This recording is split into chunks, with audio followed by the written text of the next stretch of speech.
स्वर्ग प्राप्ती एक गैरसमज। गौतम बुद्धांच्या महापरिनिर्वाणानंतर अनेक भिक्खूंनी बुद्धांनी सांगितलेल्या धम्माचा जगभर प्रसार केला।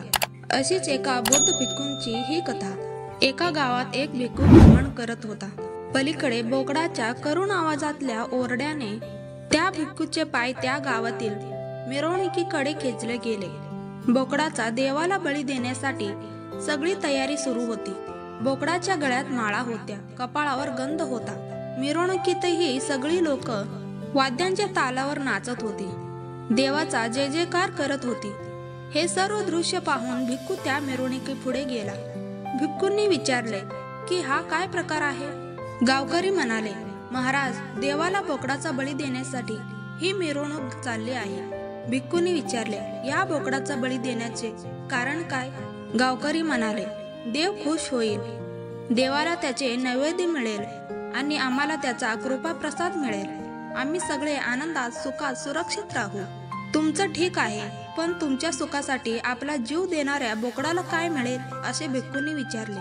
महाराज, हा काही मटणासाठी कापला जाणारा बोकड नाही, देवापुढे बळी चालला आहे, त्याला तर स्वर्ग प्राप्तीच होणार। नक्की ना? भिक्खूंनी हसून विचारले। गावकरी म्हणाले, म्हणजे काय? अगदी नक्कीच।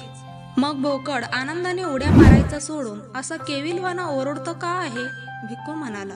मग गावकरी म्हणाले, महाराज, त्याला स्वर्ग प्राप्ती होणार याची त्याला कल्पना नाही, त्यामुळे तो निव्वळ प्राण भयाने ओरडतो आहे।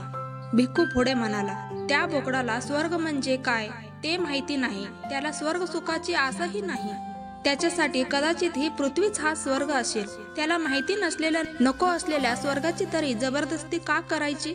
तुम्ही म्हणता ते बरोबर आहे महाराज। गावकरीही संभ्रमात पडले। पण मग देवाला नैवेद्य कशाचा द्यायचा? बळी कोणाचा द्यायचा? भिक्खू म्हणाला, देवापुढे बळी दिल्या जाणाऱ्या प्राण्याला हमखास स्वर्ग मिळणार हे तुम्हाला माहिती आहे, तुमचा त्यावर विश्वास आहे। तुम्हा सर्वांना स्वर्ग हवा आहे।